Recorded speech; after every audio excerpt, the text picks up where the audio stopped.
mean, we have a great symphony here. I go see it on the regular. But yes, the New York Phil, any of that. The Metropolitan Opera, Lincoln Center Jazz. It's Broadway. Broadway. Yeah. And I did some Broadway.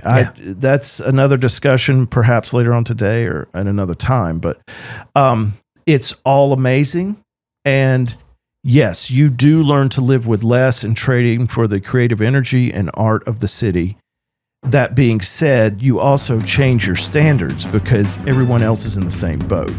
So you don't feel as bad about being in a damp basement as your practice room because it's a good deal that you're paying the super $150 a month for.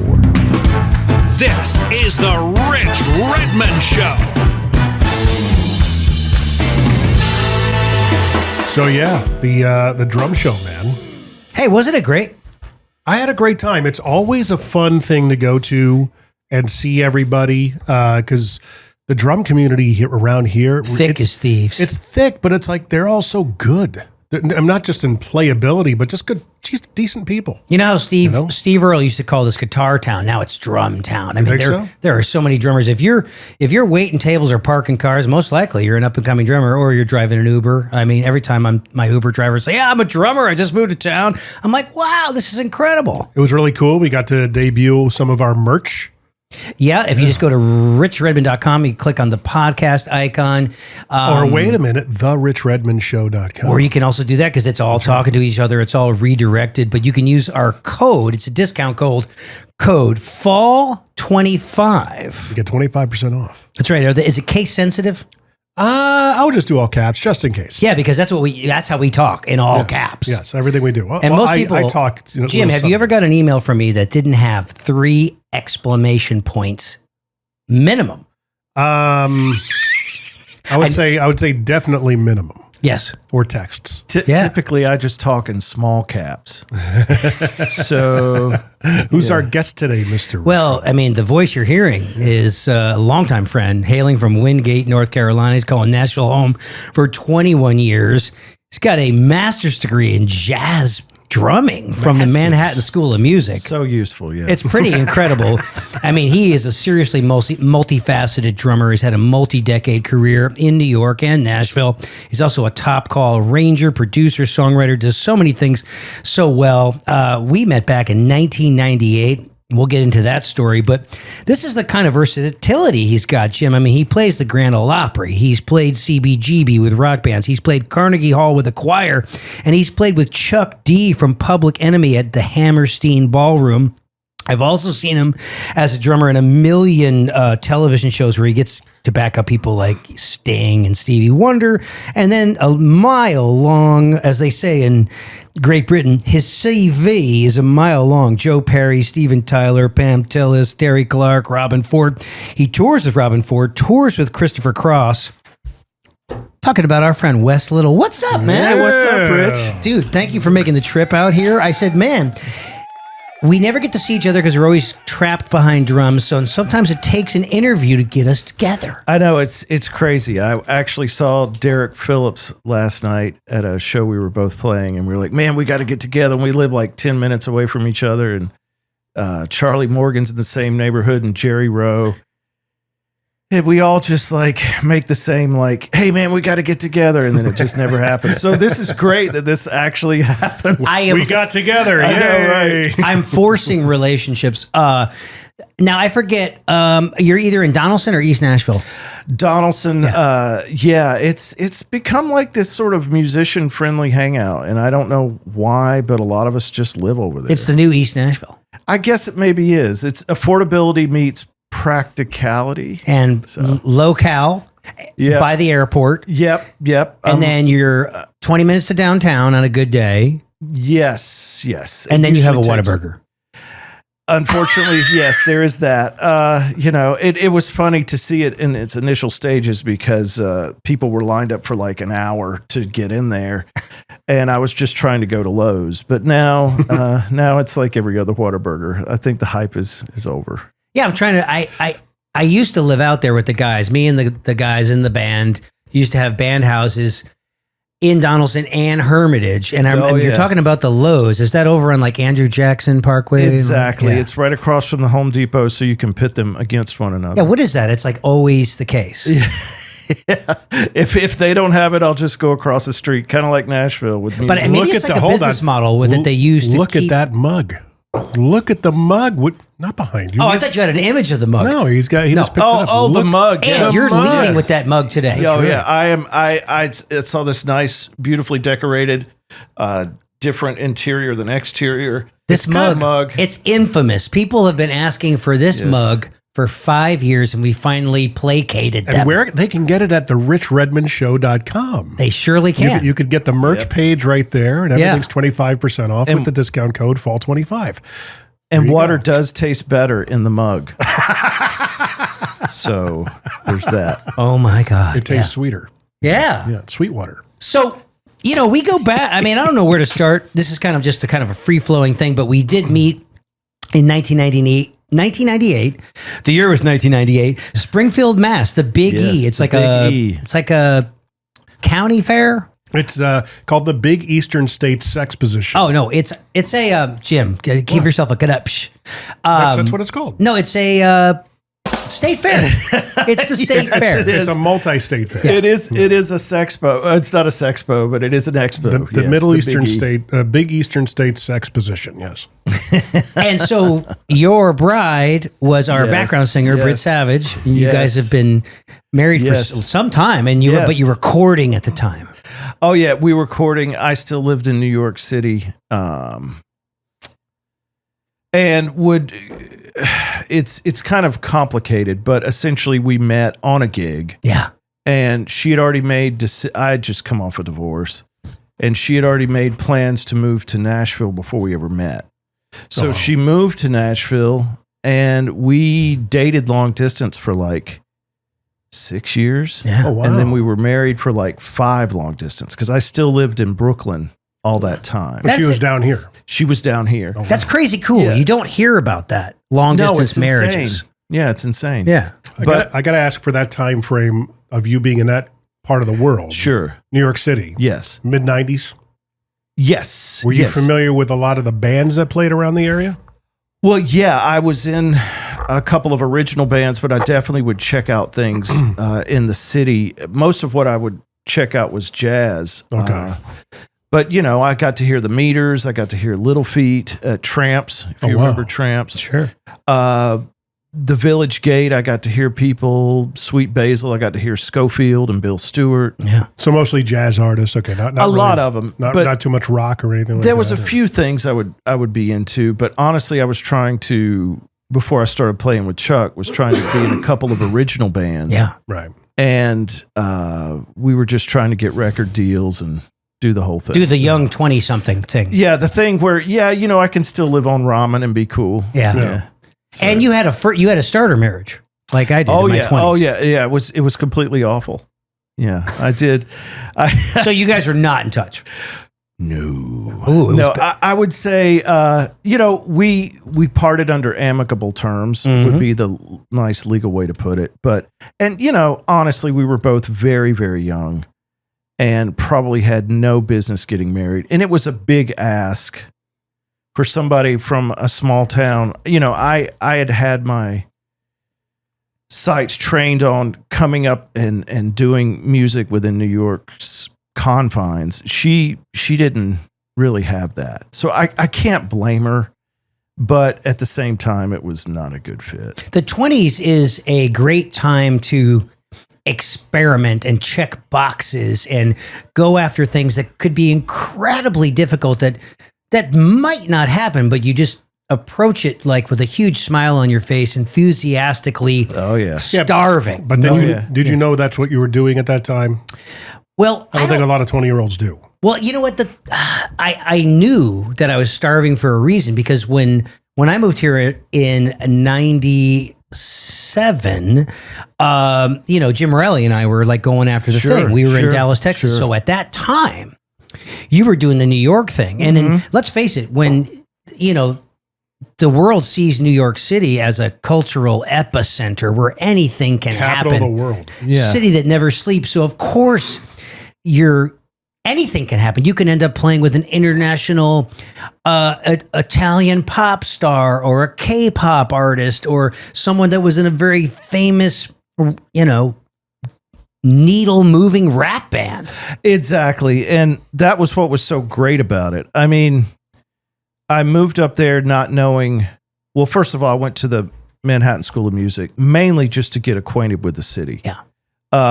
I'd been offered a healthy scholarship to Eastman, but it didn't seem like the kind of thing I wanted to get into.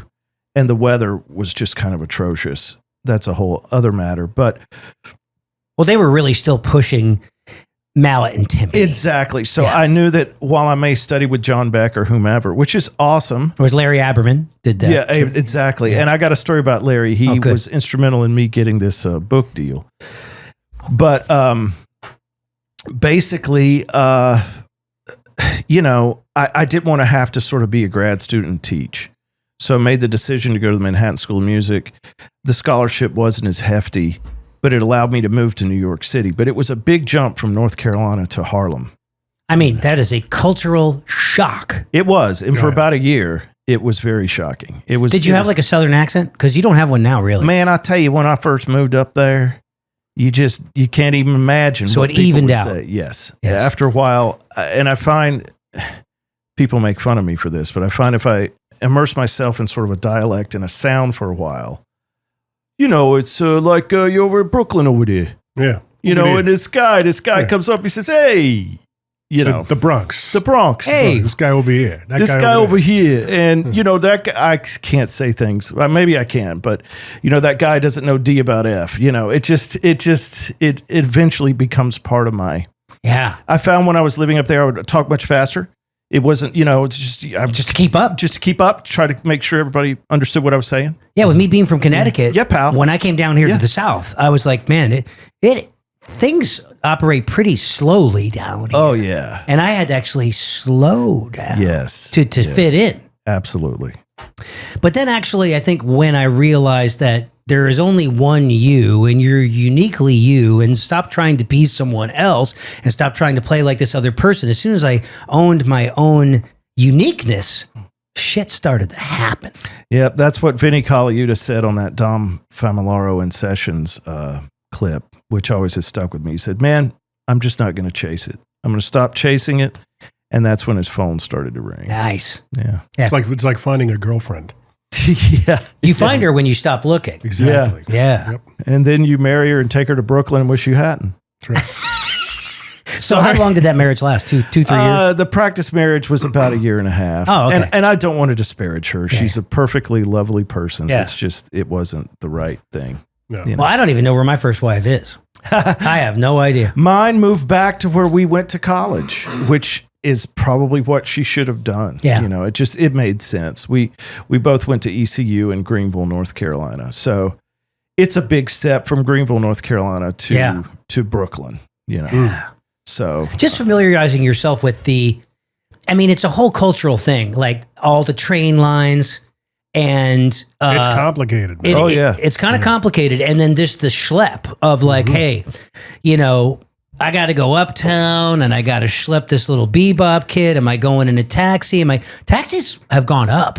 Oh, they've gone up, man. Way up. My roommate in college still lives in the same place we had in Harlem.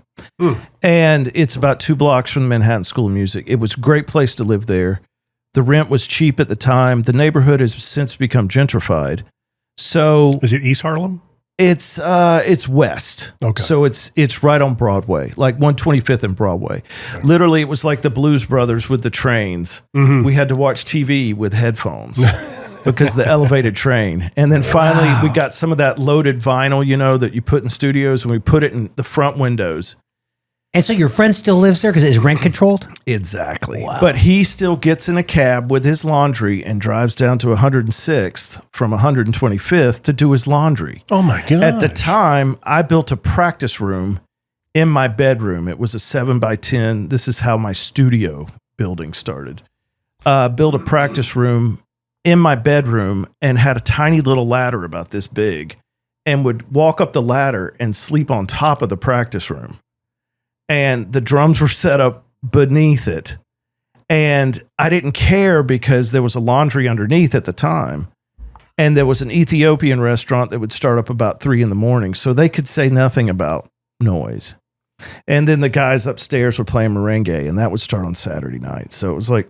So the New York thing, it just makes you very comfortable with being satisfied with less. And that's the trade-off, less space, less personal space, the trade-off to be exposed to all the greatest music in the world, comedians, culture, art, dance, and the fact that anything can happen. Like, we're in Music City, you know, Sure. You could go see something pretty good every night of the week. Yeah. But it doesn't have anything can happen at any moment energy. That city still does have this. I will say this, however, when I first moved there, there was more of that than there seems to be now. Yeah. And I think the web has diversified certainly what you can see and when you can see it. Yeah.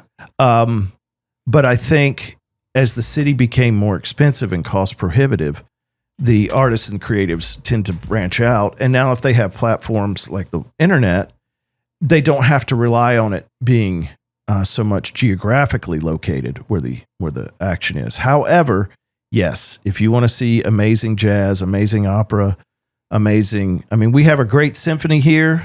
I go see it on the regular, but yes, the New York Phil, any of that. The Metropolitan Opera, Lincoln Center Jazz. It's Broadway. Broadway. Yeah. And I did some Broadway. Yeah. That's another discussion perhaps later on today or at another time, but it's all amazing. And yes, you do learn to live with less and trading for the creative energy and art of the city. That being said, you also change your standards because everyone else is in the same boat. So you don't feel as bad about being in a damp basement as your practice room because it's a good deal that you're paying the super $150 a month for. Amazing. And then, do you know Rodney Howard? Yeah. All right, Rodney and I were buddies in ECU. We moved up to New York at the same time. And we had practice rooms in the same apartment building. And the superintendent lived above us. And every month he would collect from us $150 hush money. So we could practice there, and we would gladly pay it because it was a great deal. You can go down, you can store your drums. You don't have to, they set up. It was awesome. But, we got heat pipes, and I hope no asbestos, but I don't think. I tried to figure out. I don't think so. You would have known by now. Yeah, thankfully. But yeah, it just is one of these situations where, you settle for it because you're like, oh, this is a great deal for this city. Yes. And by standards here, it would be like, what, are you crazy? What's so impressive is, I'm sure you know him, cross paths with him, Sammy Marandino. I don't. He was a big programmer. He was like, him and Jimmy Browler were the programming guys in the 80s that did, like, he programmed Word Up. And right. If a Foreigner record needed a programming thing. Right. And then he went on to play drums on, like, If God Was One of Us. Okay, you're right. And then, but his big gig was Cyndi Lauper. He was always with Cyndi Lauper. And now he's he's been with so many. He did Kinky Boots. He did the Donna Summer musical. And I forget which one he's doing now. But anyways, he owns a brownstone up in the 150s in Harlem. And I'm like, wow. Yeah. And let me tell you a little story about those brownstones. For a while, if you would just pay the taxes on them and live there and maintain them, they would give them to you. Wow. So I've had friends that have won the brownstone lottery because as the area became more gentrified, now, I'm sure it's a multi-million-dollar home. Oh, yeah. Then if you would pay taxes on it, maintain it, live there for a couple of years. And he went there long before gentrification. Exactly. Before Bill Clinton and Alicia Keys, he got a great deal. Yep. And that's what happens in Nashville. It's happened in Sylvan Park. Mm-hmm. It's happened in the Nations. Certainly East Nashville. Yeah. And hopefully in Donaldson. I wish I had bought in Sylvan Park 15 years ago. Well, wow. Britt did in 2002. So it's been 25 years. And it's obviously appreciated, but yeah, did you guys hold on to it? Oh yeah, it's a rental. Man, now. Look at you guys. Well, it just made sense, but at the time, lawnmowers were getting stolen out of sheds several times. There were gunshots. There were meth houses in the neighborhood. So you know, Be like, I'll meet you down at Star Bagel. So my first place Right. I bought was 2008 or 2009. I bought in that little condo building across from Star Bagel and the rec center there oh, nice. on Murphy Road. That's a good And I wish I had kept it. You know, but that's always, you know, I took the money and I bought my another place, took that money, bought another place. Man, I don't think there's a wrong way. I just think if, you know, you just, like my friends that live in New York, if they cash out and move to Florida, they're going to be sitting pretty, but they have to endure New York Mosquitoes, until no-see-ums, all that stuff. When they get to Florida, like my parents, I mean, they have their happy hour and the sun is setting and they're on the canal and it's beautiful, but then, you're being bitten by a million bugs that you can't see. Yeah. It's, you know, man, I'm very happy with the move to Nashville. I think I got out at the right time. I probably could have gotten out a little earlier, but so many of my contemporaries that were there at the same time, like Keith Carlock, Nate Smith, a lot of them have moved here. And Rodney is doing very well up there. He's doing like Broadway shows, but typically the session scene was what I wanted to get into. Yeah. And when David Spinoza was musical director, the guitarist, producer, on a musical I both was acting in and playing drums in that my friends wrote. It was a grand old time.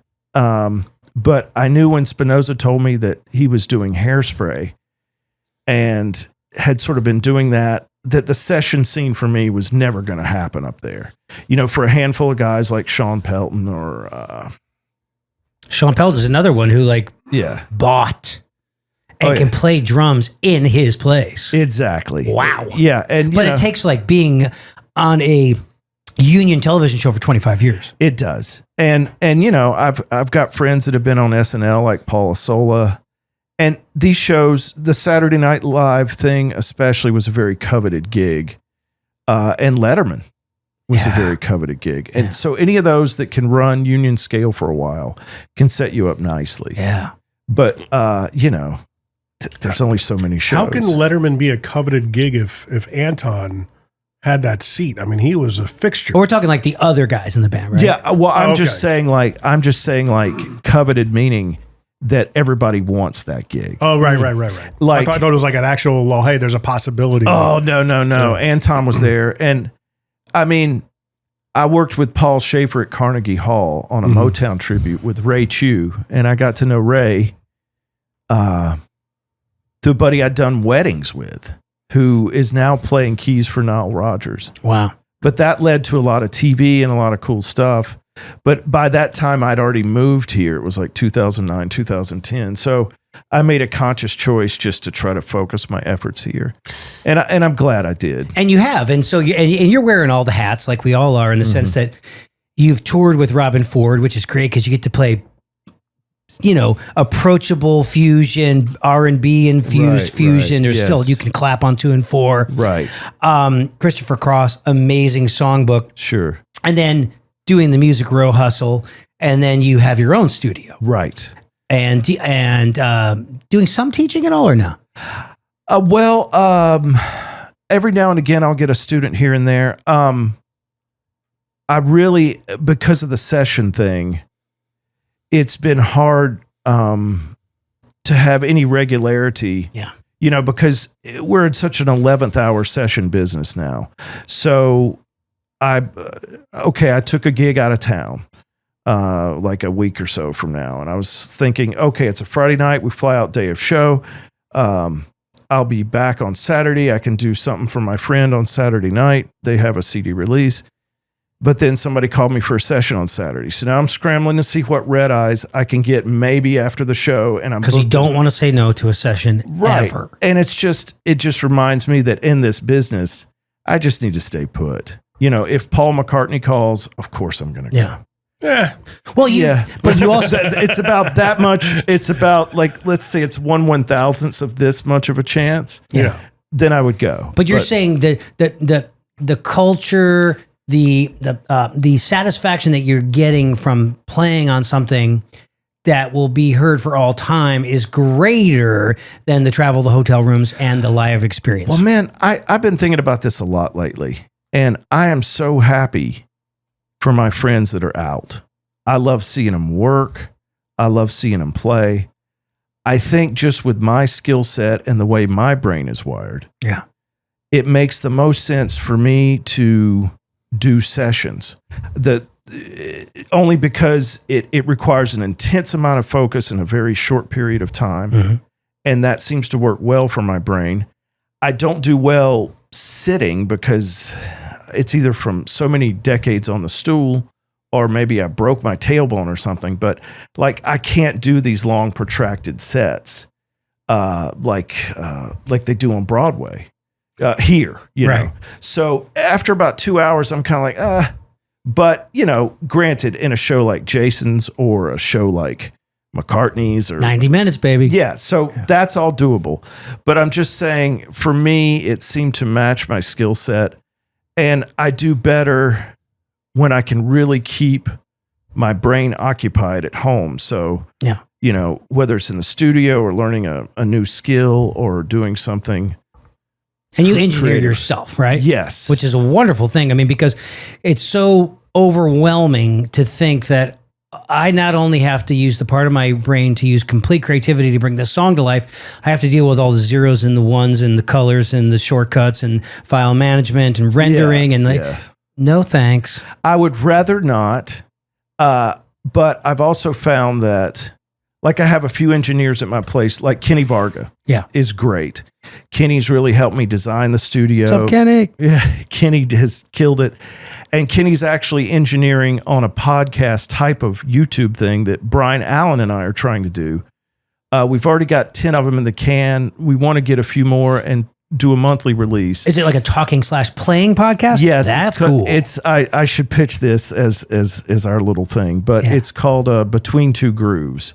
And it's you gotta have the ferns too. Yeah. Well, we're gonna figure out. We thought Between Two Chickens. We had a lot of ideas, but we've had Guthrie Trapp on, Robin on, Steve Kowalczyk, Adam Wakefield, Jack Rouge. So there's a lot of people, and we're trying to keep it sort of Nashville focused, where we have musicians come in, we play 2 songs of their choosing, and then we have a very awkward interview in the middle. So that's a brilliant idea. Yeah, so we're trying to get this moving, but it will be called Between Two Grooves. And on the teaching tip, I'm trying to do my own thing called Deep Dives on Deep Grooves, where I outline what really makes this groove happen in a musical sense, why these iconic things have lasted for 50 years. And that will be a video series stuff. Video series, yeah. These both will. We're not as dialed in as you here. This is awesome, by the way. Well, Jim does 20 podcasts. It's just plug and play. Yeah. It's yourshow.co. Yeah. Check us out. See how he breaks the wall like Mr. Furley? Well, he should. Like Mr. Kool-Aid. But yeah, I think. Oh, yeah. Dude, that's a really brilliant idea, buddy. So yeah, thank you. We're trying, and that's the way that I can stay creative and focused and plug in. My problem with the road, I love the hang. I love playing golf. It was just all the downtime. And you did some Joe Nichols, right? And did the Ableton and all that? Joe was great. Yeah. I ran the tracks there. But what I would do in my bunk with Joe is they made fun of me, but I set up a little computer rig in the bunk. And I mean, we didn't have condo bunks with Joe Nichols. Oh, that's even harder, bro. I know. So I pulled down this little keyboard that I somehow mounted from the ceiling. And I would type, and I would look up at the TV screen, and I had a swing out screen, and it had a very low footprint. It didn't mark up the bunk. My God. But I did that, and that's how I did all the big greasy charts. Oh, my God. Wow. So I did them in my bunk in the bus. But that's just what I'm saying. But you just have so many interests, because I always try to watch one other interview if I can with my guests, just so I get some perspective. You were talking about how, like, I don't have any hobbies. Like, music is all I know and love. But the fact is that you're so curious about all these little sub parts and different skill sets, the arranging, using notation software, Pro Tools, Ableton, building shows, engineering. That's a lot of different stuff. It is all music centric though. And that just works for me. You know, I never want for, like, I'm not a sports guy. Yeah. I'm getting into Tai Chi. You know what? Nice. It looks, they're really promoting it on the socials.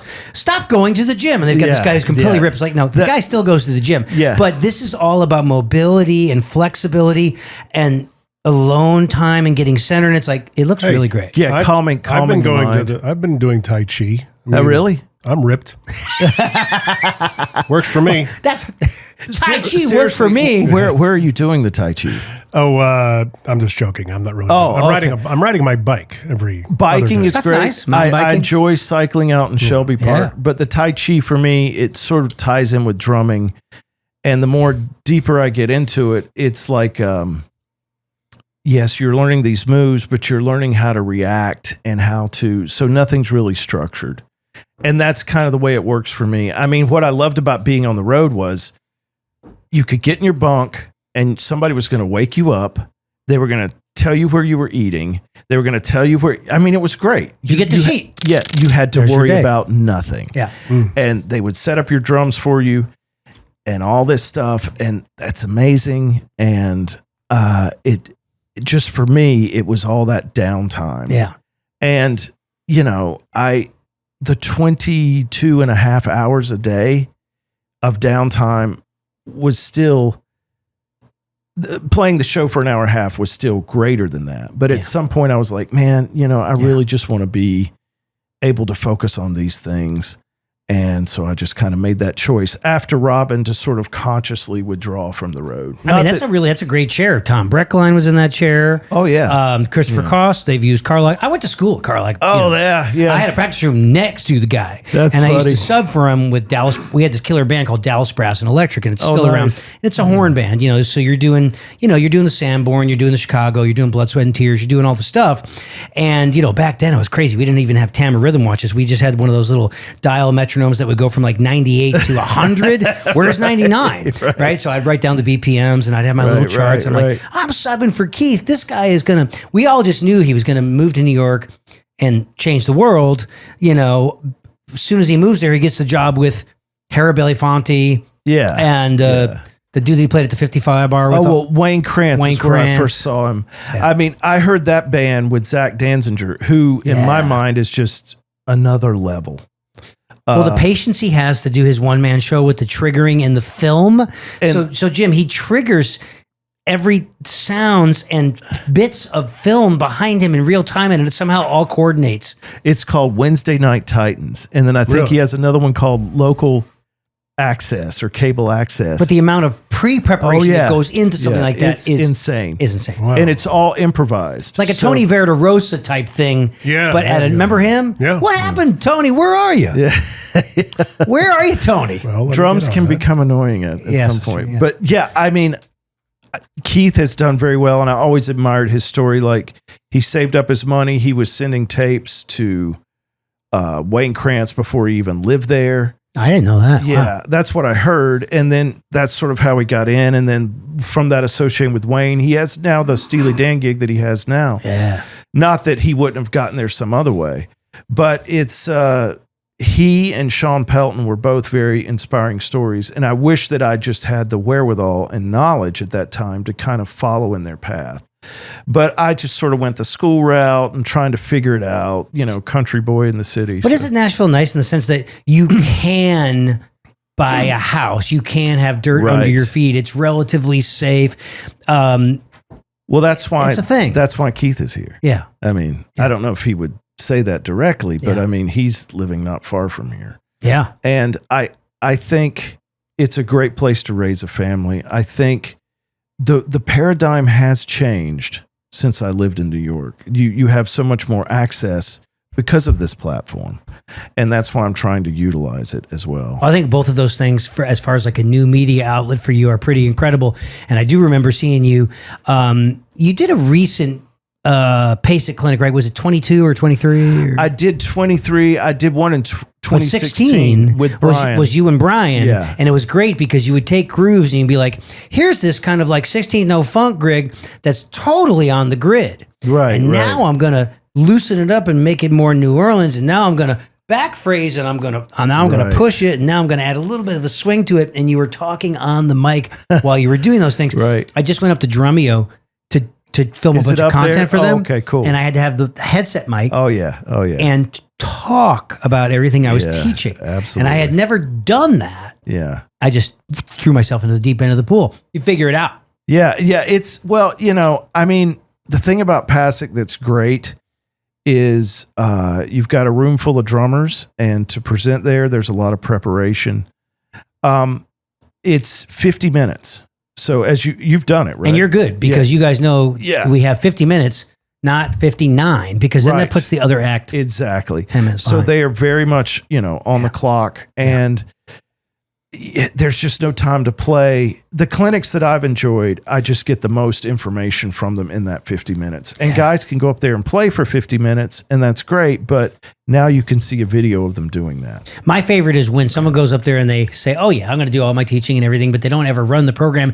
They get up there, they do a 48-minute drum solo, then they start talking and answering questions. It's over. Yeah. I mean, hey, listen, I can enjoy that. Yeah. Some other drummers might. I've watched Billy Cobham do that, and it's great. There are no rules.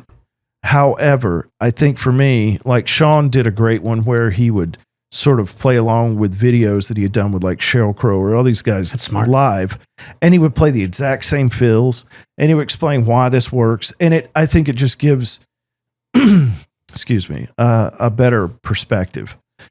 So you can kind of get in the mind and the mechanics of why these things work. Yeah.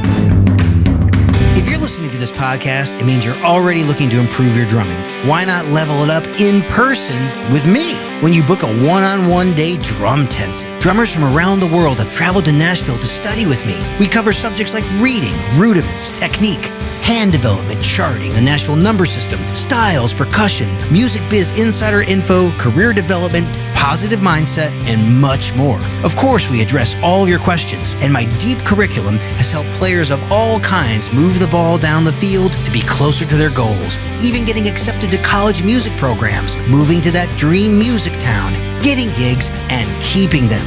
Find out more about my one-on-one day drumtensive. Go to drumtensive.com, drumtensive.com, drumtensive.com. Have a podcast that needs a facelift? Or maybe you're just starting out and want to hit the ground running. At it'syourshow.co, we help you produce, rebrand, and elevate your podcast. Led by industry vet Jim McCarthy, a 25-plus year voiceover, music, and talk radio production pro. Jim's got the ear, the experience, and the gear to take your show from average to unforgettable. Podcasts are one of the most powerful tools to grow your brand, connect authentically, and build trust with your audience. But sounding like a pro? That's what sets you apart. Visit it'syourshow.co today, and let's make your podcast sound like it should. It's also something to see it first person. Yeah, it is. Yeah. Like, for example, last Saturday night, Yamaha had a big event at the Hutton. The Groove Night. Yeah, the Groove Night. Yeah. And Paul Lime was the host, from what I remember. Oh, Paul host. Nice. And he played, Man, It Feels Like a Woman. Man Feels Like a Woman. Yeah, I saw that clip. It's pretty great. I mean, everybody was saying, it's like, oh, Paul's showing us how we've all been playing it wrong all these years. Right. Well, he did kind of almost a quasi Chicago shuffle, like a double shuffle in the hands. Right. I thought it looked like a Texas shuffle. But you don't really, Chicago, Texas. What's the difference? The thing is it's the hands are playing the same thing. Right. Well, Robin's brother, Patrick, who's a great drummer in his own right, and it was weird in a way, but he and his son, Gabe, sometimes would tech on our tours, and Gabe's playing drums with Little Feat now. Oh, wow. He took over after Richie, and, they don't do a ton of gigs, but it kind of was intimidating to have Robin's brother, who had played in the Four Brothers band with forever, who did could play these double shuffles, as they would call it.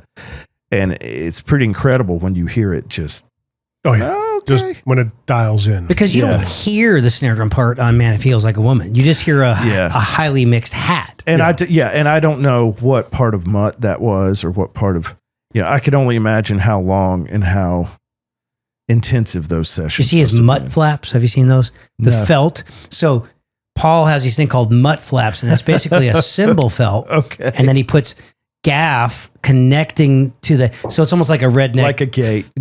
Yeah. It makes complete sense. I have those tandem drum drops. Those are nice. They're not quite as flexible, but they hold up over What's time. up, Tandem? I reached out to you guys to see if you have a endorser program. They don't. Yeah, well, so I'm gonna have to pay. I'm gonna come come out of pocket. I will tell you that. Come on, Tandem. Really? I did buy, they had some sort of special, and I bought several packs, and I keep them in my stick bags. Nice. And then I have some of those big fat snare drums because so much of the session toolkit is controlling. Yeah. And it's quick, but it is controlling the sound. So, I mean, you have been part of the music girl culture in the sense that, you either do your own cartage or you have some cartage, the stuff shows up, you're going to be a different studio every day.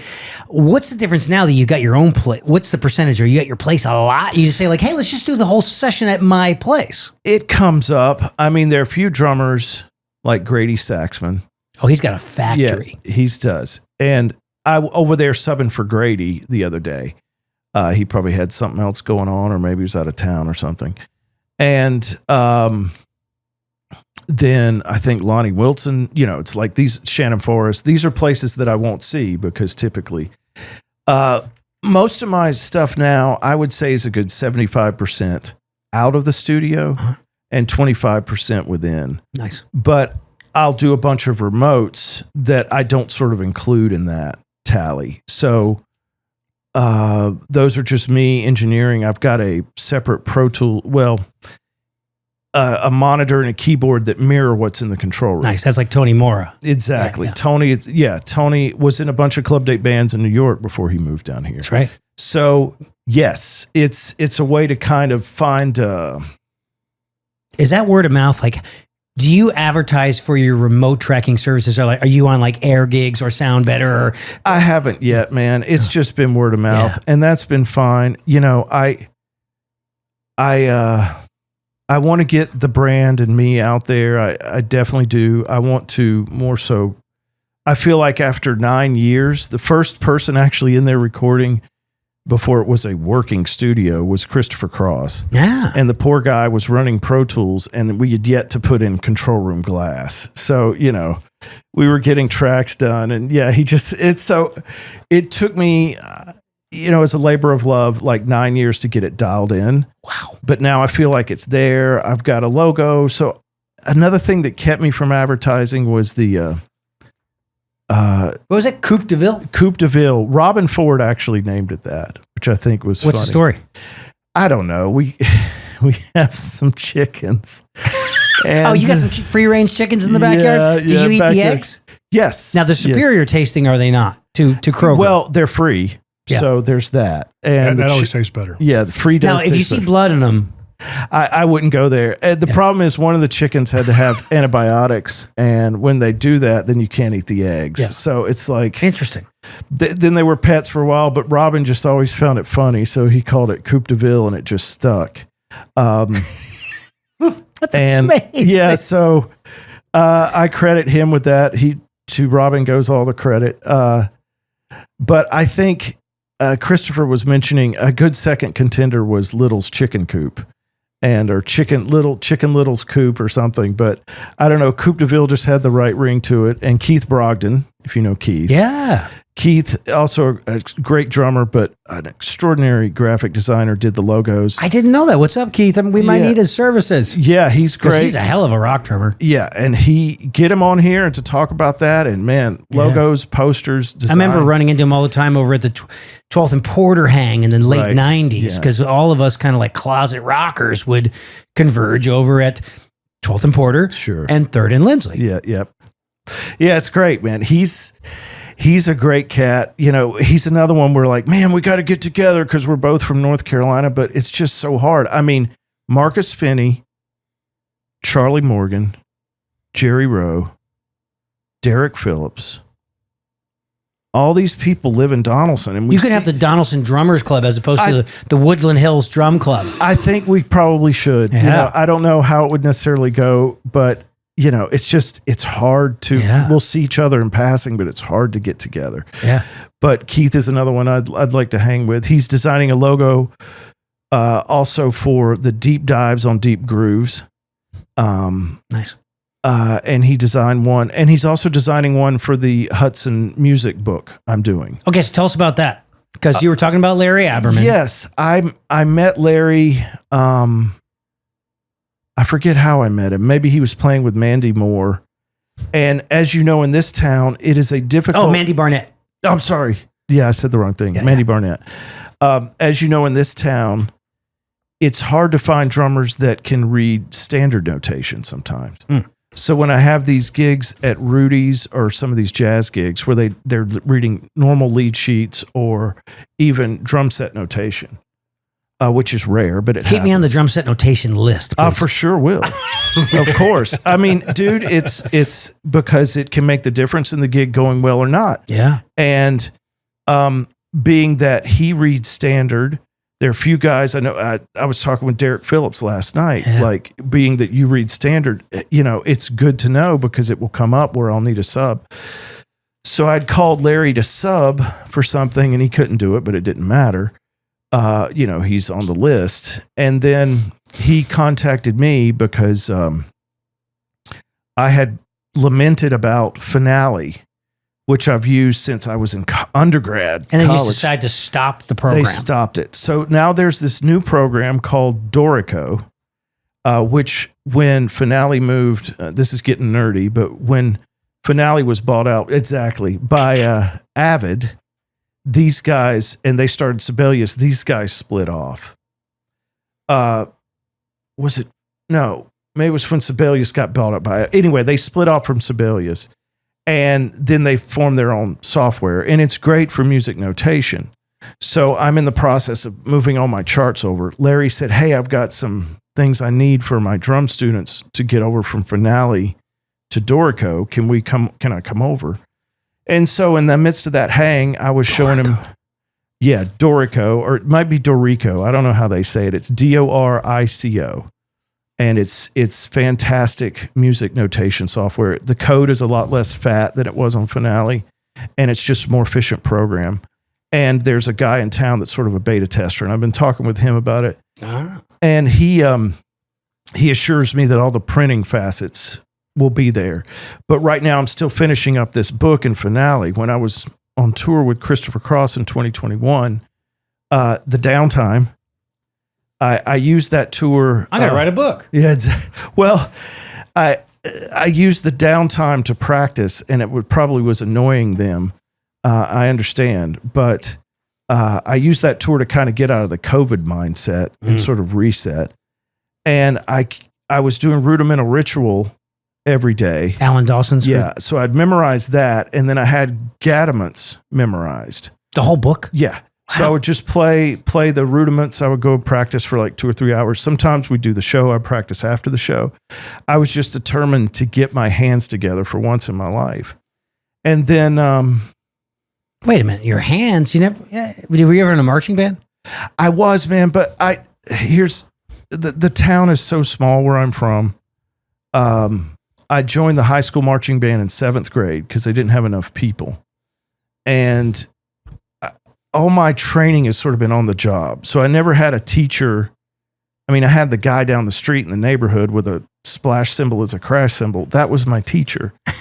So eventually, until you did good, man. Until I got ready to go to college, I didn't have any formal training with how to hold the sticks. And even though I've had some really great teachers, Mark Ford, who's now the head of UNT, North Texas, and John Riley at Manhattan, we just never focused on technique. That was just, I could play the things, I could get by, whatever. Yeah, because your hands look great. They're okay. Yeah. But when I see guys like JoJo or Klaus Hessler, I'm like, okay. But you know what? You could have too much facility. That's true.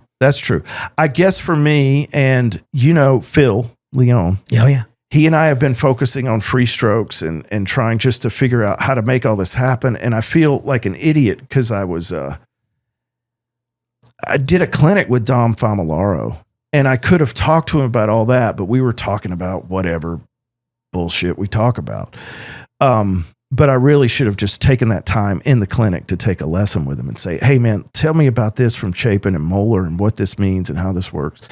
So I'm getting deeper into that as an aside. But with the book, after I memorized those 2 books and was practicing, I sort of would go on these little ADHD journeys. Wouldn't it be cool if this rudiment did this? And then I started writing it down. It's called Little Side Rudiments. Little Side Rudiments. And so Little Side Rudiments. So it's rudiments from my brain. Okay, we're going to get nerdy again. When I was in high school, I won the chemistry award. yeah, I took environmental science instead of chemistry. Yeah, chemistry was always fascinating to me. So I look at the rudiments, and this is sort of, I probably can't lay it out this heady in the forward for the book, but I look at strokes as like a single stroke is like an electron, and a double stroke is like a proton. You're going to get all the Star Trek fans. I know, dude. And three strokes is like a neutron. It's almost like a periodic table of elements. It is. Kind of a thing. And that's the way I look at the 40 International Drum Rudiments. Yes. So this is about how I combine these rudiments. And it's a pretty advanced book. But when Larry was over, I said, hey, man, check this out. I've been working on this. It's like, man, I know, I cannot, It's like charades. Give me a... yeah, no, it's definitely Joe Bergamini, but the owner of Hudson Music. Paul. Yeah, he's one, but the other guy's Robert. Rob Wallace. Rob Wallace. Yeah. I'm sorry, I have a neurologist called Rob Phallus. Interesting. And I'll say, is it Phallus? And they go, no, it's Phallus. Okay, unfortunately. Okay. But yes, Rob Wallace. Thank you. Yes, what's up, Rob? So Rob, thankfully, took a look at it and he put it over to Joe and we signed an agreement. So it'll be a digital book. Nice. With these things that I call elements. And then I put them together in molecules. This is exciting. They become like these hybrid rudiments. Now, will there be video content in the book? Since it's a digital book, there will be links within the digital pages. And I kind of prefer it this way because I think everything is subject to piracy. But this way, somebody will have to sign on to learn how to play them. And honestly, I've given it to my buddy who taught at MI. And I've given it to Phil to sort of like go over. And they're just like, dude, give me a minute. So I think video is going to be helpful. Yeah. So, Phil's like a drum hang buddy of yours. Yeah, yeah. We've he's always been a huge Robin fan, so we met that way. What's up, Phil? What's up, Phil? Oh, yeah, he lived at Casa Redmond. Mm-hmm. So, yeah, that's where I thought I was going today, but I was like, oh no, this is much further. Sorry, but no, it's not your fault. Thankfully, Apple Maps sold it. It was good for 15 years. Sold it, took the equity, and like the American Dream, bought a much bigger house. That's what you do, man. It is. At Jim's urging. Build equity, get it moving. Yeah. I'm telling you, there are so many people in Nashville, musicians. They're in real estate. Saul, Phil Cox Littlefield, Jeff King, Ilya Tuschinski. But they've all made real estate choices, and in a city that grows like this, it's just a smart investment. Yeah. Totally. You hear that they became realtors. Yeah, some of them done very well in that regard too. The guitarist for Locash, Paul. Paul. Yeah, Paul from Locash. What's up, Paul? Yeah, what's up, Paul? Because I'm having the same brain fart. Dude, Ginkgo Balboa. Ginkgo Balboa. Hey, I didn't take mine today. Well, this is good. We talked about New York City versus Nashville. We talk about PASIC. You do a lot with Brian. You've got some new media stuff popping. What's doing these live TV shows? You're in these house bands. I remember one time you think you were doing like the ESPYs or something. Yeah. And what was the television show where you're playing with like Chuck D, you're playing with Stevie Wonder, you're playing with Mariah Carey, you're playing with Sting? Yeah. Well, these were two separate things. Yeah. When I was playing with Chuck D, the producer / bass player, musical director in that band was called Brian Hardgrove, was his official name, legal name, but he called himself Hardgroove, which was kind of funny. Yeah. So I played in a bunch of post Public Enemy bands with Chuck D, with Hardgroove, and we had one called Fine Arts Militia, where we played on Lightning in a Bottle, which was a DVD shot at, not DVD, a video, but it came out on DVD, shot at Radio City Music Hall. And Anton Fuqua directed that, and he had directed a couple of Chuck's earlier videos. Training Day. Yes. That guy. That guy. That wasn't Scorsese involved as well? Scorsese was the executive producer. So that was a fun thing to do. And from that, we kind of branched out, and we got to know this guy, John Colby, who's from Connecticut. Yeah, we're Canadians. And and John worked a lot with ESPN. So we did the ESPYs for a couple years. Yeah. And it was fun. We got to play with like Jamie Foxx. And he, they do these little comedic things. And then one time, one of my favorite ones, and I didn't know who he was at the time. It was like, oh, this comedian Will Ferrell, whatever. But he was singing Never heard of him. Yeah. Was this pre-cowbell routine on Saturday Night Live? It might have been around the same time or after. Yeah. It was like 2002. But what I do remember. That was around the time of Elf. Yes. Yeah. Yes. Elf So came out in 2003, I want to say. he was just starting to like see this Really? meteoric rise. Yep. And I've since I love his comedy. It kills me. Step Brothers, any of those. Anchorman, I coughed up a lung in the flute scene in the theater. Old school. Old School was great. Yes. But Frank All the Tank. bus movies. yeah, they're great. And the thing is, Will was singing to an astronaut or some guy dressed up in an astronaut costume and was trying to convince Lance Armstrong at the time that was his father, Neil Armstrong. So we played like, and this is how everything comes full circle in music. We were playing Through the Years, which we played on a ton of club dates. Yep. But now I'm playing it, on a national TV show with Will Ferrell. Yep. So, man, you just never know where your musical gigs are going to Through the years, yeah. This makes me think of a conversation I had with Travis McNabb about claiming names for your bio, because sometimes we only play with this person one time. Right. But it's like you did Through the Years at a club date, but then you did Through the Years with Will Ferrell. Right. So you better believe you're going to put Will Ferrell on your resume. It's Sure. like people are like, hey, everybody plays Friends in Low Places. Yeah, but I played it with Garth. But Right. I'm putting it on my resume. what's the standard for that? So if Chad Smith say he played with Will Ferrell?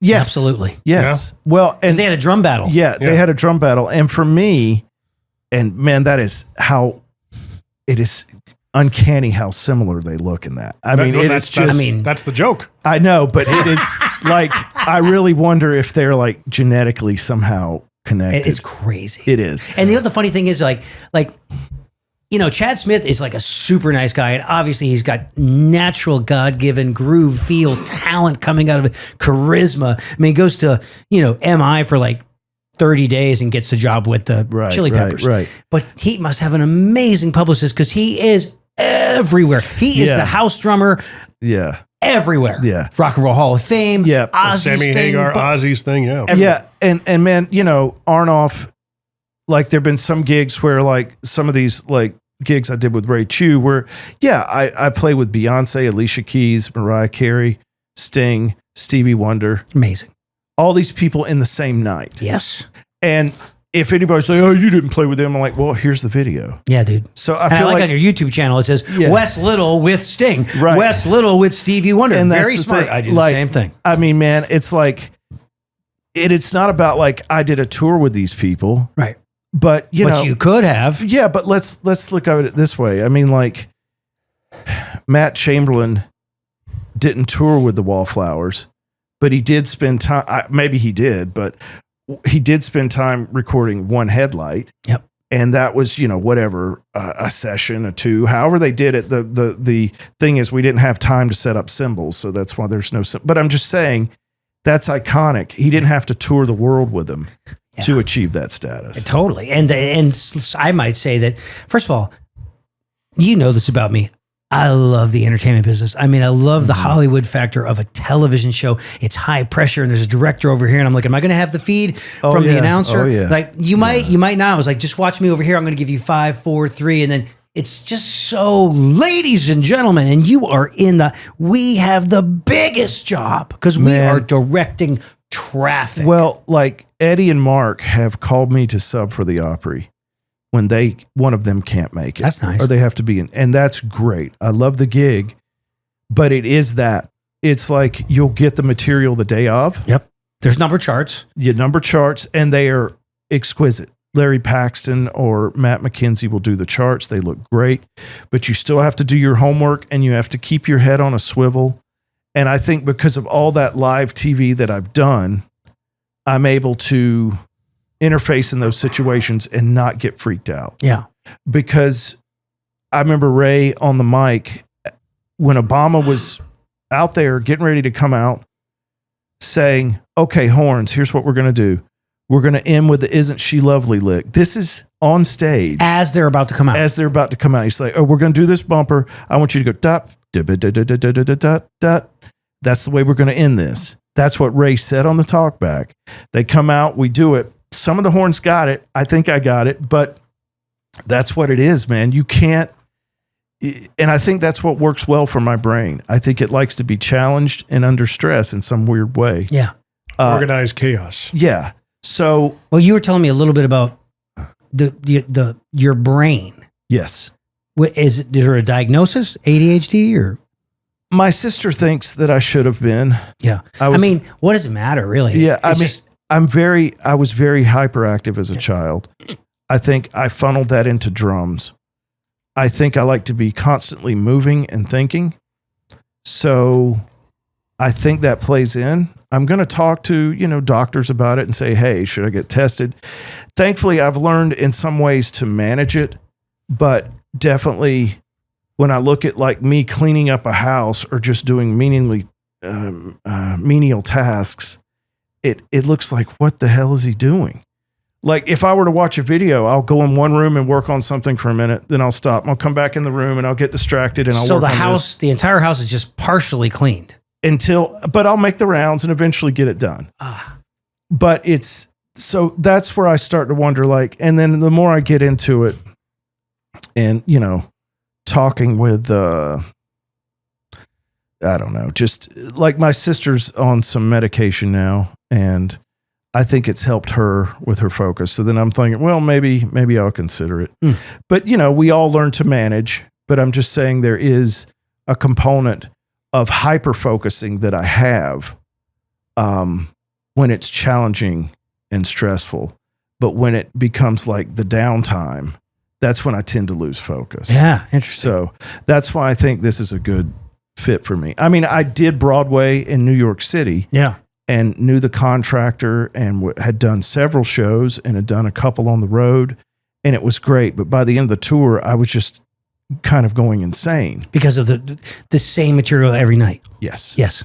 And it is a definitive skill set. I mean, some of my friends there still, and they're making great livings. I mean, they're pulling down 6 figures easily. I have to play the same 24 songs every night. Well, and that's what they're doing. Yeah. And that's what I did. Just about executing. And it is. And if I think that is the art in it. I think it's like, how can I focus this and make it excellent every night? Yeah. I think that's a big part of it. And then there's some people in the Broadway pit that can just read a book, play their cue, and then just keep reading. It didn't work for my brain. Wow, that's crazy. Yeah. But they do it. Yeah. And it's a great gig, man. You can sub out 50. But you didn't see a future that you're like, well, yeah, I could do Cats, I could do Spider-Man, I could do Rock of Ages, I can get on the call list, I could be subbing, and then it's got union, gig, and you get the health and care. And man, it's amazing. But the trade-off is less stimulation. Ad libitum. Yeah, there's less stimulation. Yeah. And I think for some people that works great. And they're all amazing musicians. I mean, like Quentin Robinson now is doing Q. Yeah. He's doing Hamilton on the road. My buddy Rich Hammond is playing bass in Hamilton. Rodney had done Spider-Man, and he had done Mrs. Doubtfire, and I think he's doing Back to the Future. And I love the fact that they're all working and making a great living. Yeah. I mean, that these guys, that I came up with are doing well. I mean, I guess for me, it's just like, when I did the Broadway show I did, where I was acting on stage part of the time and then playing drums in it, and my friends wrote it. So I loved everybody on the show.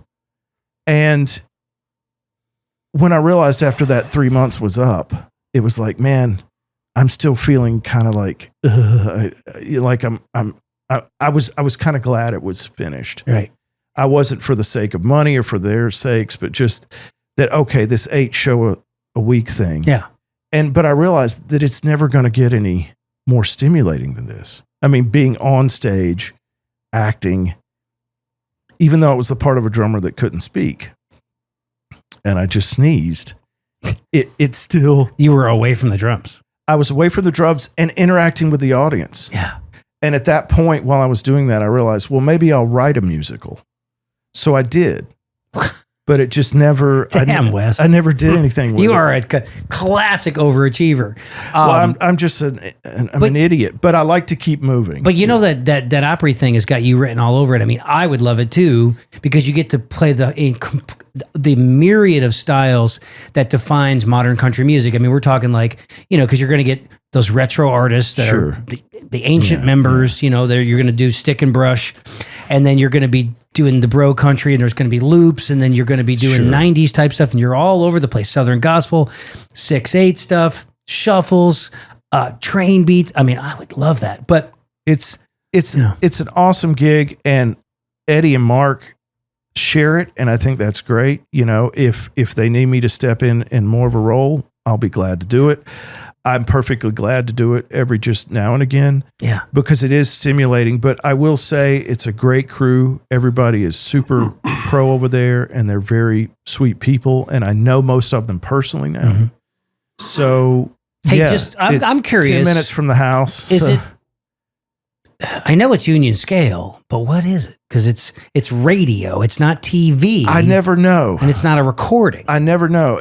I talked to the MD about it the other day. I was like, yeah, man, when I was back here, my first gigs moving to town was, and I was very lucky to move to town with a gig, was with Billy Dean. Okay. And at the time, they would pay to fly me down from New York. And I was also doing that show at the same time. Yeah. And Billy was like, man, you don't want to get into acting. I guess he had done some kind of... He had broken in a little bit to acting, yeah. But he was like, man, you don't want to do all that. I was like, well, okay. So, at the time, it just made sense. We were playing on the Opry with Billy, and you do a Saturday Night Live. You do a Saturday night show there, and it would pay, good union scale because it was televised. And it's not so much that anymore. However, one of the times I played there was with Hannah Montana's father. Billy Ray Cyrus. Billy Ray Cyrus. Exactly. So we were playing there, and they somehow did that for a DVD. So actually now, if you're doing it on the regular as a house band, I think it would pay more in a lot of ways than even if it were televised. But I know it's union, I know it's pension, but I never quite know. And is it for a 3-hour block, or is it? I think I'd never know. Yeah. I don't know. I mean, if I were in it more, I would start, I think they do it by spots. So if you do play with like 5 or 6 artists in a night, you're going to get more because there's a rehearsal earlier, which is in the back. Yep. And then, but it's just on like a little drum pad. I mean, now, are there ears, or are we still doing the wedges? Both. You can sort of tailor it like you want it. So you've played there probably with so many times with Pam Tillis. Yeah. So yeah, when you played there, I don't know what they have, but they still have that sort of monitor mixer. So you can dial in your own click, guest click. The only thing they were doing for a while that was a little confusing was they had the Tama Rhythm Watch, which was cool, but it was some kind of version that would send out MIDI to get it happening for the guitar players. Wow. I've never heard of that. Yeah. That was the only thing that was a little like, uh-oh. And, but I think they've since kind of gone back to some, I mean, it's still there. It still sends out MIDI, but I think they've found a way to. Cause it was so archaic back in the day with Pam Tillis, when we got her inducted into the Opry, like Vince Gill would come and join us and stuff. This was like 2000, 99, 2000. Yeah. So I would bring my own little rhythm watch on this little clamp. I would quickly, ladies and gentlemen, tonight's show is brought to you by Martha White's. I run up there, click that little thing, and I would put my little in-ear monitors into the rhythm watch, put the left one in, tuck the other one under my shirt, and we had a wedge mix. Right. But that just allowed me to satisfy Pam because I knew that she wanted that. Exactly. And she's great, man. I mean, I subbed one gig for her out in Montana when John Radford had a death in the family, but it was that call you the day before and you learn the material, you can go out and play. But I also did a TV show with her. It was a Christmas thing for Skyville, and it was her, Winona, Emmylou Harris, Lori Morgan. Yeah. But she just really sounded good, man. Yes. And not that the others didn't. They're all great artists, but I mean, she really She really did well. Yeah, back then the house drummer at the Opry was John Gardner. You remember him? Yes, I do. Yeah. What's up, John? We got to have him on the show. My God, he's a good player. Yeah, it's, I just feel very thankful to have fallen into these things here in town. Well, this is great, buddy. You got your own studio, Coop DeVille. You're doing Music Rose sessions. You got some new media things coming with Brian Allen, podcasty type stuff. You got a new book coming out at Hudson Music, Little Side Rudiments. Yes, sir. And people can go to, I think you have a website. I do. It's extraordinarily outdated. I'm gonna get to that. This is the part of the biz I need help with. But typically, Instagram is where I try to stay most current. Wes Little Drums. Yes. _Wes Love. I was going to make a whole thing with the Questlove thing, but yes, that's what the full title is. Questlove's got a good publicist. I talk about staying busy. He's got the TV band. That same TV band goes out and works as their own recording entity. Yes. Then he teaches music history at NYU. He's always endorsing things like the Honda Fit. They've got him loading drums into the Honda Fit. Yeah, man. And then he's a massive, pro level DJ with not the software. We're talking vinyl. Yeah. No, he's the real deal. Wow. And now he's a filmmaker. Yeah. At the highest level. And I'm sure that it will just continue. Those are the kind of people that I like to try to mentor, or people like Vinny. If I think about practicing and pushing my limits, I think about Vinny. Oh, you think about modeling yourself after? Yeah, trying to, not necessarily taking what they're doing specifically, but just their concept of how they go about doing it. Yeah. So, and Gadamants was a big influence on the Little Side Rudiments book, because I would sort of exit off of what he was doing and say, okay, I'll do this for a minute, then I'll come back. It's sort of that ADHD kind of, because once you've memorized it and you've got it and you're playing it, it's great to play it and focus on the technique, and there's always something to focus on. But I think I just wanted something to challenge my brain a little bit more. So a lot of these exercises, they're not for the timid. But we'll just see how it goes. Ah, yeah, man, that's interesting. I have the Gadaments book. I actually bought it. It's amazing at the drum supply house. Yes, Larry and I we'd go to Moss Tacos, get our tacos, catch up, and we go over to the drum supply house. Yes. And I saw the Gadaments book, and I was like, all right, I'm going to pick this up, and I got it, and I haven't, because I have the Albrecht and the Wilcoxon and the Pratt and all those things that are just, you revisit and revisit, but I want to jump into and that. They're amazing. The thing I like about the Gadaments book, and it's sort of what influenced my idea for this one, was it's like he would play, and the flams and all the exercises are, they flow very well. And you hit both sides of your body. Yes. And that's the way I designed this book too. And I call them, they're technically exercises, but I call them flows because that's what I want people to think about and feel. Flow. Yeah, it's about unimpeding this energy, much like in Tai Chi, so you can get the most out of your stroke. I like that. Hey, what's your favorite Christopher Cross song to play? Man. Is it Sailing, or what's the other one? Ride Like the Wind? Ride Like the Wind was always kind of fun. There was a couple more that weren't, because Picaro had played on some of those and Gad had played on some of those. So there were some that were fun to play. And he gives you a drum solo, does he not? He did. Yeah. I had one. I think it was like Leave the Light. I can't remember what song it was, but he was very cool and still is. He called me last November to go out, and there was some sort of Beatles tribute. And I said, man, I would love to. I love playing with you, but I'm kind of just sticking in town. Because even though my calendar may seem empty at this moment, it's just the way it works now. So the phone rings. It's so funny. You called a session thing, the 11th hour business. It is now. Yeah. It's really funny. Yeah. Because, talk to Paul Franklin, talk to Eddie and those guys back in the 80s and early 90s. You're booked a month out. 6 months. They were booked on triples 6 months That'd be out. amazing. And that's why they told Mark Knopfler we need $1.5 million to go out for a year and a half, because it's based on what we would make in town. My God. But it's just not like that. But Paul Lyman, those guys all making triple scale on 3 sessions a day. Yes. So that's basically around $1,100 3 times a day. Yes. So pre-tax. if you want to think of it now, I think master scale somewhere around $450. So I thought it was $360.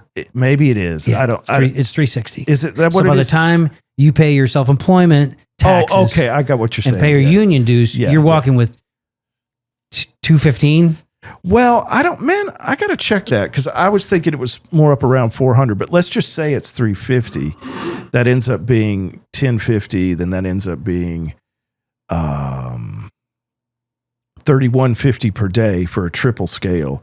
If you're doing that now, this wasn't what it was back in the 80s and 90s, but let's just bring it up to today.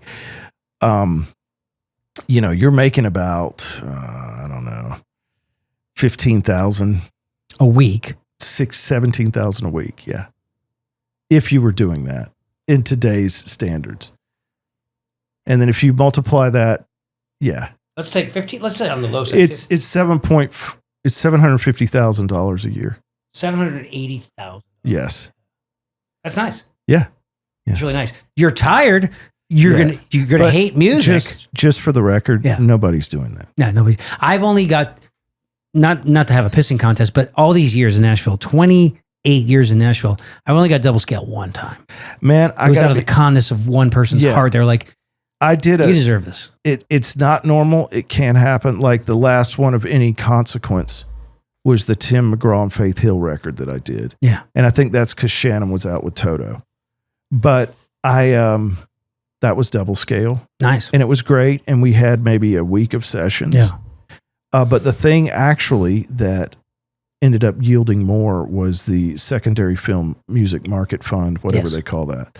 So definitely check that out. Well, the film and TV one, I know that's where Greg Bissonette makes all his money because just Friends alone.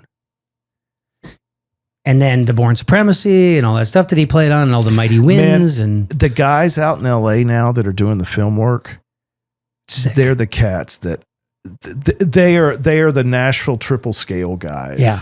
of this era. So we're talking Greg, we're talking Thomas Lang, we're talking Bernie Dressel, we're talking Russ Kurt. Miller, Vinny. And I don't know how much, it's like anything, man. It's like if this producer or this contractor or this person is now no longer working, That musician is no longer working. And that's what I'm saying. You can't ever get cocky. You have to constantly be reinventing yourself because the people that I made friends with years ago, like there's a lot of people in this music industry that I benefited from a symbiotic relationship with that have retired, have left the business or are dead. yes. And you have to keep meeting new people. Well, and that's the thing, man. I mean, we can all ride the wave. And I've got some buddies that are with very successful producers right now. Yeah. And I'm like, man, I'm very happy for you guys. Cause I mean, this is the wave. This is what you can benefit from. But I think you do have to cultivate new things. And like this podcast or what we're talking about YouTube wise for me and Brian or whatever. Yeah. That's a way to cultivate your own brand. Just be a promosexual like Jim and I. Thanks, Kevin Murphy. Yeah, the promosexual thing is funny. I mean, that is a great term. It's like East Germany. That's a good East Germany. East Germany is great. But yeah, I think, you have to in this day and age. And people that are sort of holding on to the older models as the paradigm, it's just not reality. Yeah. What's your favorite restaurant in Nashville? Man. Is there a place that you go a lot? You know what? I like this place, Sindori, Indian food. Where's that? On Lebanon Pike. Oh, okay. It's about a couple blocks from the house. I don't. Is it like an all-you-can-eat thing? It can be if Yeah. you get the buffet, but Yeah. typically I just, man, the funny thing about me is I go to restaurants to get certain things that I like that they do, and I order the same thing every time. So when I walk in, people go, "Oh, you want a curry chicken?" Yeah, like literally, I ate a Caesar salad at Panera today before I came over here, and the lady on my way out said, "Did you get your bagel?" And it's just like, I used to call a Chinese place in Brooklyn, and I still remember the number 833-5533-718. And I would call it and I would go, "I have an order for delivery." And he would go, 174th Street, Papa K, right? And I would go, "Yes." He said, "Sesame chicken small, Sprite, right?" "Yes." 15 minutes. I love that because he recognized your number. He recognized my voice. Oh, your voice. That's how I would always order the same thing from this guy. That's incredible. Yeah. Now, this is a hard one, but what is a favorite record that no matter what era you're in your life, you're going to come revisit this record? Man. Tough, right? But like for me, I like Lucinda Williams, like Car Wheels on a Gravel Road. Like I'm always going to hit it. If you had limited that to a style, it would be somewhat easier. But, you know. Okay, fusion. A fusion record, I would sort of come back to, man, that's even hard. Man, this is not hard. This is not a good question. Jim, it is a good question. It is a good question. I just can't answer it effectively because there's so much that I like. Yeah. I mean, in a fusion sense, I would say Wayne Krantz or the Chick Corea stuff, some of the Yellow Jacket stuff. If you would say, what's some of your favorite rock records? I would obviously go to the Beatles. I would go to Zeppelin. I would go to the Kinks. I would, wow, Kinks. Yeah, I mean, just in terms of their innovation, even some of those Mellencamp records with Kenny. Scarecrow. Yeah, and American Fool, Pink Houses, all that stuff. So, I mean, if you said jazz records, man, I mean, you can't go wrong with Giant Steps, Kind of Blue. I mean, that's the record I tell every young student to go get. As their first jazz record. Yeah, and all those in records like Steamin', Relaxing, Cooking, whatever with Miles, Working. Yeah, they all had great drums on it, and then you got all that stuff with Tony later in my. So it's just great. I love the Yellow Jackets. I like early Yellow Jackets with Ricky Lawson. Yeah, Robin and I had a conversation about Rick because Robin started that band. Was he in the Yellow Jackets? He originated it. Well, I did not know that. So he and liner Ricky, notes, guys. Liner notes. Well, that's what Robin told me. Now people can have, and I believe him. Robin has no reason to, he doesn't need to make anything up. But it seems like he originated that band that kind of peeled off, and it was Ricky and I guess Haslip because Haslip still plays. Jimmy Haslip's still in the band. Yeah, with Will Kennedy. Will Kennedy's there, but Ricky was there before. So. And then Ricky passed away, and that's sort of when Robin and I were talking about it. That's crazy. Oh, man, it was Jim, ask your question. Mine's a random question. Sure. And whenever I randomize it, I stick to that. Are you doing the random or are you going to do the favorite? I love the tribute? random. This is a random question. We're going random. I love random. It's a would you rather question. Okay. Would you rather everyone listen to music and podcasts without headphones or everyone be unreasonably proud of their flatulence and body odor? Wait, okay, repeat the question. Would you rather everyone listen to music and podcasts without headphones or everyone be unreasonably proud of their flatulence and body odor? It's like when you're on an airplane. Pretty much. Yeah, but I mean, everybody's proud of it and they're flaunting it. Oh, man. It's like that's a conundrum. Yeah, because if everybody on the plane is listening without headphones, it's total cacophony. So are we on a plane in this situation? Could be anywhere. Okay. Anywhere. Subways. Every day you're walking around in a city park. I would prefer.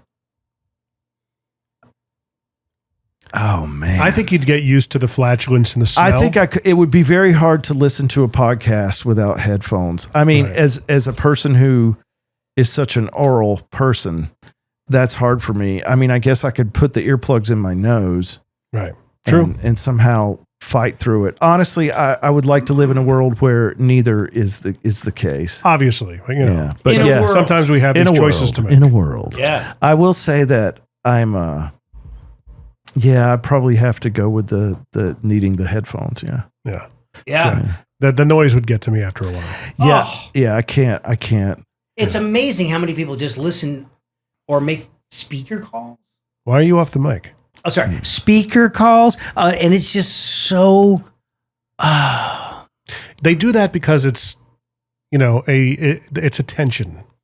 Look at me. So rude. Are you seeing how important I am? The level of entitlement of doing something like that puts It really. There was a steel player on Joe's gig, and I really, really commend him for this. We were at an early airport call, And this guy's name is Tyler Hall. We called him Snake. I don't know why. Everyone's got to have a nickname in Nashville. Old Pig, Snake. Snake always wore his cowboy boots, and he was country, but he was one of those really kind of sharp country, witted people. Yeah. So we're in the airport. It's 5. This guy's playing some stupid video game on his phone, or something, and it was just loud, and we're all just dead tired. And Snake somehow walks over with a set of headphones, the wired kind, and just throws it in the guy's lap and says, "Here, you can have them," and just walks off. Yeah, come on, man. Yeah, stop it. And I think the guy actually did put the headphones in. Get a grip, man. I can't. Everybody watch for Wes on the socials. What's the Instagram handle again? The Instagram is Wes Little Drums _Weslove. Facebook, I think it's just Wes Little Drums is the professional side. I'm getting the website together. It is coming. It's been a multi-decade process. But that one is weslittle.com. And he's got, you can record at Coop DeVille. You can also do remote drum tracks. Reach out to him. Look for the book, Little Side Rudiments. Watch for Wes on TV. Wait for his new podcast coming out with his buddy Brian Allen. Love it, man. Man, yeah. Well, I'm just trying to be like you when I grow up. As a promosexual. Hey, man, we all got to get into it. But hey, listen, if you do put together the Donaldson Drummers Club, let me crash it as an ex-Donald site. I promise you this will happen. This is gonna happen. And man, I really appreciate you having me on, both Jim and you, Rich. Oh man, I'm so glad we got to hang, and this is a great thing you got going here, and thank you for doing it. And I'm happy for you, and dare I say, I'm proud of you. I'm proud of all my friends who have been here for decades and have been in the trenches, and you're not only surviving, you're thriving. Exactly. It's same for you, man. Honestly, it's the crash course and everything is inspiring. Well, I appreciate it, man. Yeah, man. Awesome, guys. Hey, to the listeners, thank you for watching. Thanks for listening. Be sure to go to therichrredmondshow.com. Use the code FALL25 for 25% off all of our new merch. Be sure to subscribe, share, rate, and review. It helps people find the show. Jim, thanks for your time and talent. Yeah, thank you. We are rocking here. Yes. We even got our brand new LLC together, Backbeat Creative LLC. We're in business. I was wearing my own merch. And people was like, "Oh, you're wearing your own merch." It's like going to an Iron Maiden concert wearing an Iron Maiden shirt. I was like, you know what? It just feels so legit. Like, we have a business. Once you have merch, it's like, it's official. Oh yeah, I got to get me some of that merch. well, you're taking that coffee mug right now. Oh, this will be great. It'll be in the studio for It's sure. amazing. That was so fun. Guests get coffee. Yeah, man. Thanks, Jim. Thanks, Wes. Thanks, Rich. We'll Thanks, see you guys. Jim. See you next time. Thank you.